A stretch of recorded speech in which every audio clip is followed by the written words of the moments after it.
20 years was a long time to carry a name in your mouth like a prayer, and Nathaniel Cruz had learned that there were worse things a man could do with his life. He had tried to stop once.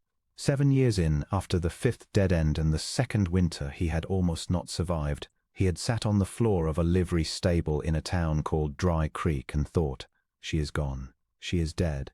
A man cannot chase a ghost forever."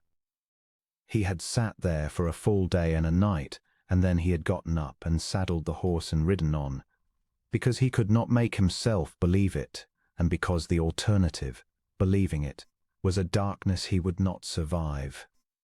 He had been searching since the morning after his wedding. The wedding itself had been a modest thing in the settlement of Kearney's Bend in the autumn of a year that he now counted 20 winters back.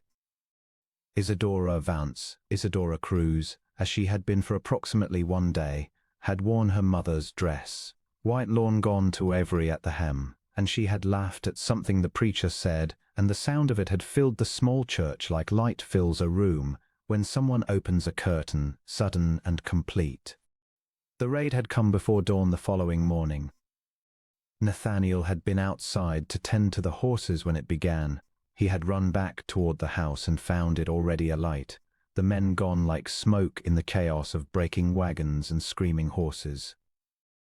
Isadora was not inside and not outside and not anywhere he could find in the terrible confusion of that hour, and when the dust settled she was simply gone, gone as cleanly and completely as though she had never been there.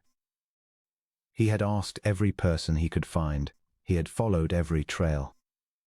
He had searched the settlements and the camps and the prairie roads for a woman named Isadora, dark-haired, with her mother's wedding ring and a laugh like sudden light, and he had found, over 20 years, nothing but false leads and closed doors, and the occasional kind stranger who shook their head and wished him luck. He was 44 years old now, lean and weathered in the way of a man who has spent 2 decades outdoors, and he was riding into a town called Lost Chance on a November morning with frost on his coat, and a question he had asked in 47 other towns and fully expected to ask in 47 more. He asked it at the hotel, where a woman behind the desk directed him to the town's one general store. He asked it at the general store, where the owner, a man with a sharp eye and a careful manner, looked at him for a long moment before he answered. "Dark hair," Nathaniel said. "She'd be 40 now, maybe 41. Name of Isadora. She might go by Vance or Cruz or something else entirely." "Widow woman," the storekeeper said slowly. "Lives out on the Ames Road, dark-haired. She goes by Isadora Fielding. Her late husband was Robert Fielding." The world went very quiet. "Her people were from Missouri?" Nathaniel said, keeping his voice level by effort. "Said something about Missouri, yes." Nathaniel put his hand on the counter because he needed something solid beneath it. "How far is the Ames Road?" he said. Isadora Fielding had lived in Lost Chance for 3 years, and before that in Coldwater, and before that in 3 other towns that had all been too small to find what she was looking for, and too ordinary to make her stay. She was 40 years old, and she had been a widow for 14 months, and she was, by any honest accounting, tired in a way that went past the body into something deeper. Robert Fielding had been a decent man, quiet, steady, not unkind, and she had been grateful for him in the particular way a woman is grateful for a man who offers her something solid after a long time of nothing solid at all. She had cared for him honestly and grieved him honestly when the sickness took him, and now she was alone again in a way that felt different from all the other kinds of alone. She was alone because there was no one left to wait for. She had waited for Nathaniel Cruz for 7 years before she accepted that he was gone. She had told herself many things in those 7 years, that he would come, that he was searching just as she was searching, that the raid had separated them and not killed him, that somewhere on the long roads of the frontier a man with his face and his careful hands was asking her name at hotel counters and general stores. She had told herself those things for 7 years, and then she had met Robert Fielding and she had said yes, because waiting forever was a thing she could not do. She had never entirely stopped looking at the face of every dark-haired man who came through Last Chance. She was in the yard when the rider came up the Ames Road, and she looked at him the way she always looked at riders, out of a habit so old it no longer had any particular hope in it, just the automatic inventory, height, build, the way a man sat a horse. She went still. The man on the road was lean and weathered and grey-templed, and he moved on the horse with the particular economy of a man who had spent most of his adult life in the saddle. He was too far away. She could not see his face. She told herself she was wrong, that she was always wrong, that 40 years old was too old to be doing this to herself. He turned the horse into the drive and looked up, and she saw his face. She put her hand on the fence post because she needed something solid beneath it. He stopped the horse at the gate and looked at her and did not move for a long moment, the way a man looks at something he has been certain he would never see. "Isadora," he said. Just her name, nothing else. She had imagined this moment hundreds of times across 20 years, and in none of those imaginings had she stood frozen at a fence post with her hand white-knuckled on the wood, unable to speak. She had imagined herself either weeping or calm, either running to him or standing straight. She had not imagined this strange arrested stillness, as though the whole world had taken a breath and was holding it. "Nathaniel," she said. He got down from the horse. He was taller than she remembered, or maybe she had made him smaller in the telling. He walked to the fence gate and opened it and came through and stood a pace from her, close enough that she could see the lines in his face, the deep lines of a man who had spent 20 years outdoors and 20 years worrying, and the dark eyes that were the same, exactly the same. "I thought you were dead," she said. Her voice came out smaller than she'd intended. "I know," he said. "I thought the same of you. For a year." A pause. "I couldn't keep thinking it." "How long?" she asked. "How long have you been?" 20 years, he said. "Near enough." She looked at him. He looked at her. 20 years was standing between them like a country, like a war, like the whole long weather-beaten distance of the life they had each been living without the other. "Come inside," she said, because there was nothing else to say first, and because the frost was biting and she had to do something with her hands. He tied the horse and came inside. She made coffee, because making coffee was a thing to do with your hands when your hands would not otherwise behave. He sat at her kitchen table and watched her with those unchanged eyes, and she was acutely conscious, setting out the cups, of the strangeness of this. The man she had married 20 years ago, sitting in her kitchen in Last Chance, as though the world were a place where such things happened, as though it were ordinary. It was not ordinary. Nothing about it was ordinary. "I looked for you," he said, when she set the coffee down. "I want you to know that first." "I know," she said. "I looked for you too." She sat down across from him. "For 7 years." Something moved across his face. Pain, she thought. Complicated.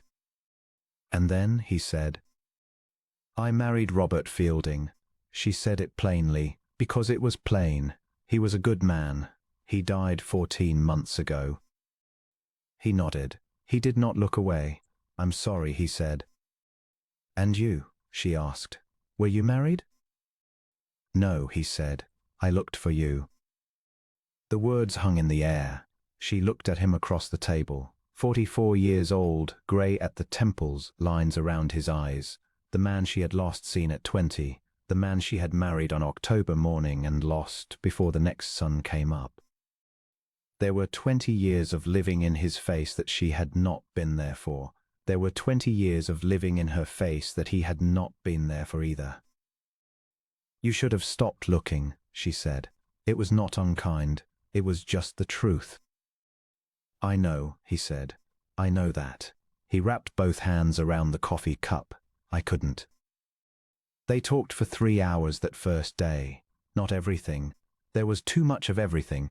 and some of it was too large to be approached directly yet, but the outlines, where she had gone after the raid, carried off in the chaos, and then abandoned 3 days later when the men who took her found her less useful than they had hoped. How she had walked into the next settlement alone and found no one who knew a man named Nathaniel Cruz. How she had made her way from settlement to settlement across the following years, always asking, always looking at the face of every rider who came through. How she had, eventually, stopped asking, not because she stopped hoping entirely, but because hope had become a weight she could not carry at full strength and still get up in the morning. He told her about Dry Creek and the livery stable floor and getting up. He told her about the 47 towns. He told her quietly about the man in the 3rd year who had claimed to know her and had taken his money and led him to a woman who was absolutely not Isadora, and the week he had spent afterward too sick with grief to ride. She listened. He listened. Outside the window, Last Chance went about its afternoon business, entirely unaware that anything of consequence was happening in the widow Fielding's kitchen. When he stood to go, he had a room at the hotel, he said. He would not presume. She walked him to the door, and he stopped on the step and looked at her the way he had looked at her from the road, as though he still could not entirely believe what he was seeing. "Can I come tomorrow?" he asked. "Yes," she said. The second day was easier than the first, and the third easier still, in the particular way that things become easier when you stop bracing for them to disappear. But it was not simply easy. That would have been too much to ask. She found herself, in the days after, unsettled in ways she had not anticipated. It was one thing to find the lost man. It was another to know what to do with him, now that the space he had occupied for 20 years, the space of absence, of loss, of the marriage that had been before it had properly begun, was suddenly filled with an actual person who had his own 20 years of being somewhere else, and his own habits, and his own silences. He was not the boy she had married. How could he be? And she was not the girl who had stood in her mother's dress and laughed at something the preacher said. They were strangers with a shared history, which was an unusual thing to be. She told him this on the 4th day, when he had come in the morning and stayed through the afternoon, and they had talked about everything and nothing, and she had felt, somewhere in the 4th hour, the first genuine ease, the first moment where she was not conscious of the strangeness but only of the conversation, the warmth of the stove, his voice in the room. "We're strangers," she said. "Not entirely," he said. "Nearly," she said. "We knew each other for less than a year. We've been apart for 20. He was quiet for a moment. Then he said, "What is it you want, Isadora? Not what you expected or what you planned. What do you want?" It was a direct question, and she owed him a direct answer. She thought about it properly before she spoke. "I don't want to pretend 20 years didn't happen," she said. "I don't want to go back to what we were, because that's not possible, and I'm not sure it would be right even if it were. But I don't want to lose you again." She paused. "I've been alone in a particular way since the morning after our wedding, and I would like to stop being alone in that way." He looked at her across the small kitchen table with those 20 years older eyes. "That's enough for me," he said. "The starting over. I'll take starting over if you'll let me." It was not a grand speech. It was Nathaniel Cruz being Nathaniel Cruz, direct and patient and saying exactly what he meant without trimming it or decorating it. She had loved that about him at 20. She found at 40 that she loved it still. "You'll have to be patient," she said, "with all of it." "I've been patient for 20 years, he said, with a ghost of something that might, in time, become his old smile. "I expect I can manage a little longer." The trouble came in the 2nd week, and she had not seen it coming. His name in Last Chance was not entirely unknown. A man who had been searching the frontier for 20 years accumulated a reputation, the way all persistent things accumulate a reputation, partly admiring and partly wondering about his sanity. The wandering in Last Chance was given voice by a man named Coulter, who ran the feed store and who had known Robert Fielding and had appointed himself, in the way of such men, a guardian of the widow Fielding's interests. Coulter came to her one morning, hat in hand, with the expression of a man about to say something he considered both necessary and uncomfortable. "Mrs. Fielding," he said, "I understand you've had a visitor." "I have," she said. "A man who says he's your husband." He said it carefully. "From before." "He is my husband," she said. "From before." Coulter shifted. "There are some who are saying, well, a man shows up out of nowhere, after 20 years, just when a widow woman comes into a house and a bit of land." "Mr. Coulter," she said, "are you suggesting that Nathaniel Cruz has spent 20 years searching for me in order to steal my house?" He had the grace to look uncomfortable. "I'm suggesting that you're alone and he's a stranger and—" "He is not a stranger," she said. "He is the man I married, and I will thank you to mind your own affairs." She sent him off, but she sat with it afterward, the way you sit with something that has named a fear you had been carrying without acknowledging it. Not Coulter's particular version of the fear. She did not believe for a moment that Nathaniel had come for her land. But there was something real in the question of, what are we now? What does a marriage mean when it was 20 years ago, and 20 years interrupted and both people have become entirely different? She put on her coat and walked to the hotel. He was in the small sitting room writing a letter, and he looked up when she came in, and the careful attention came immediately into his face. "I want to know something," she said without preamble. "I want to know what you expect from this, from finding me." He set the pen down. "I expect nothing," he said. "I've been looking for 20 years without knowing what I'd find or whether you'd want me anywhere near you when I did. I don't come here with a plan, Isadora. I come here with—" He stopped. "I come here because you're here. 'Cause I couldn't stop until I found you. What happens now is yours to decide."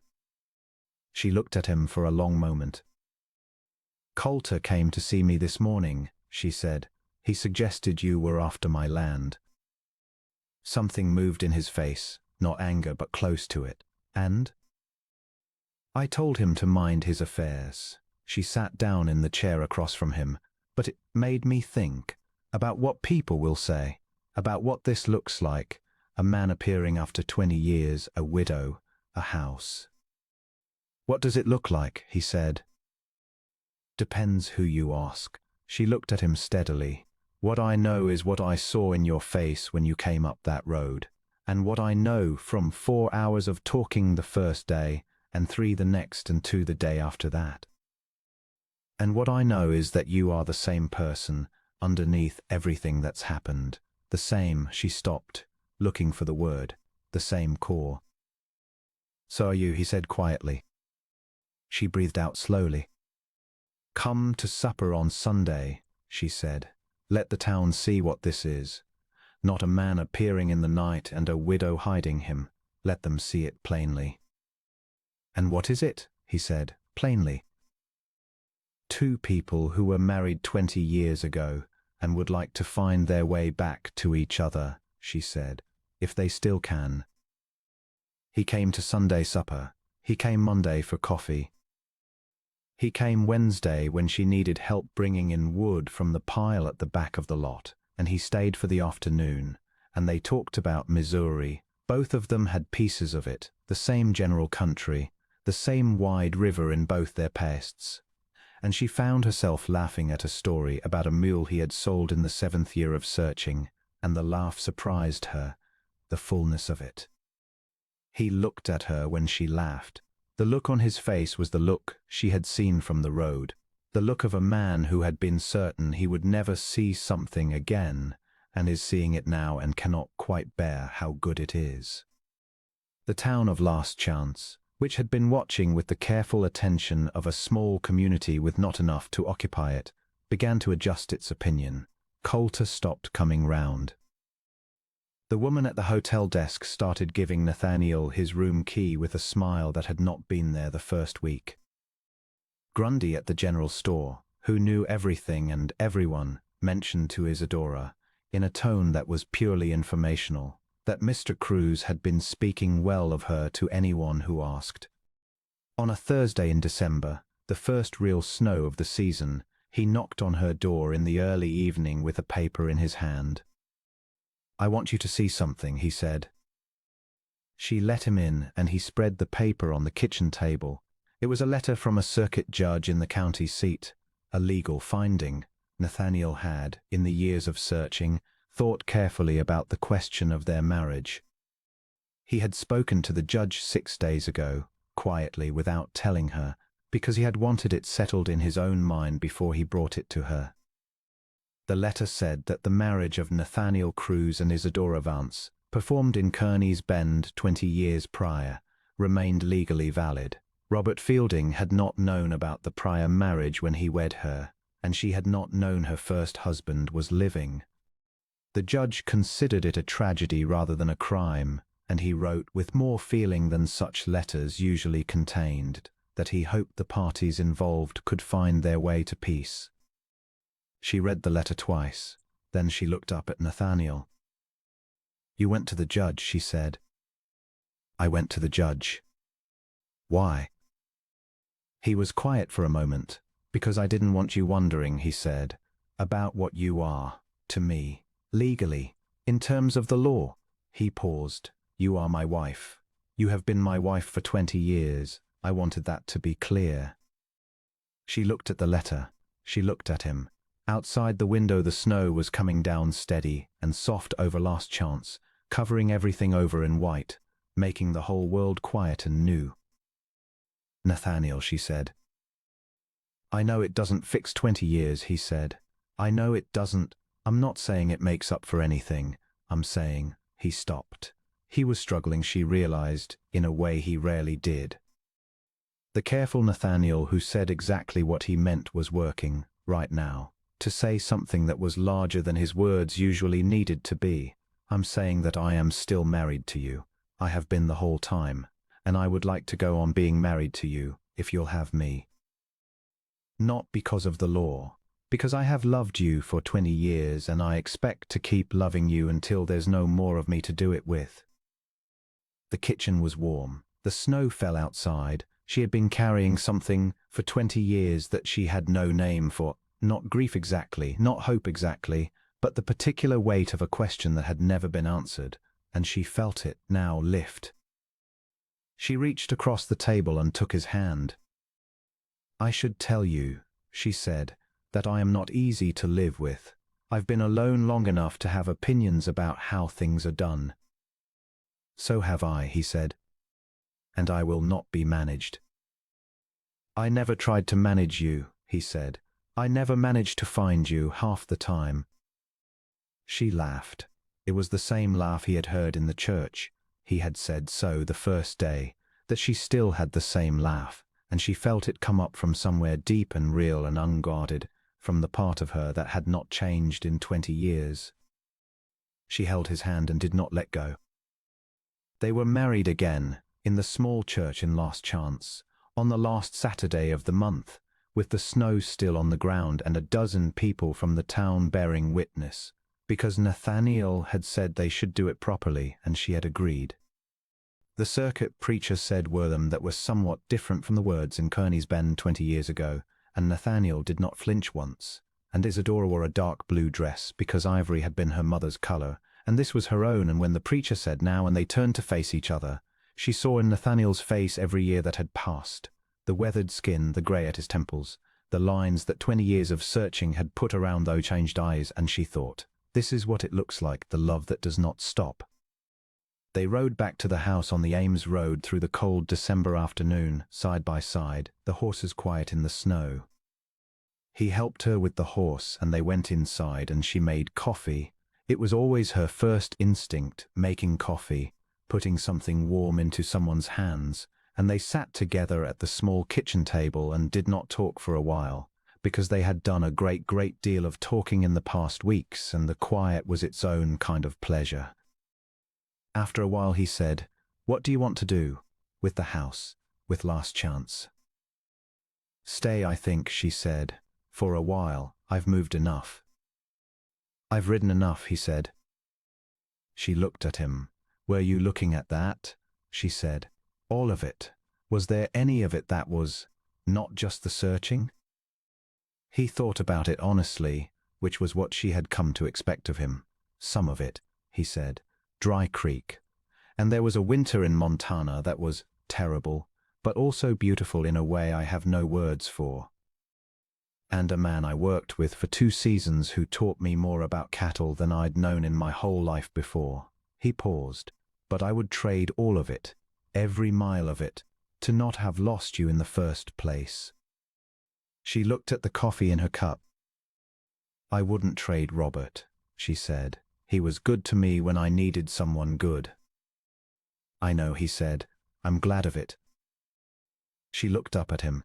It was one of the things she had not expected, his lack of jealousy, his uncomplicated gladness that she had not been alone all of the 20 years. She had braced for something harder and found instead this, a man whose 20 years of loss had burned away anything small and left only what mattered. "Well," she said, "here we are." "Here we are," he agreed. The snow had stopped. Through the window the late afternoon light was coming off the land in long gold strokes, the way it did in winter when the sun was low, and the kitchen was warm, and the man across the table from her was the same man who had stood beside her in a church in Kearney's Bend on an October morning and said his vows in a steady voice, and she had loved him now, and the 20 years between were the long road they'd both had to travel to get back to where they had begun. She reached across the table and put her hand in his. Outside, Last Chance settled into the hush of a winter evening, and in the house on the Ames Road, Isadora Cruz came home at last.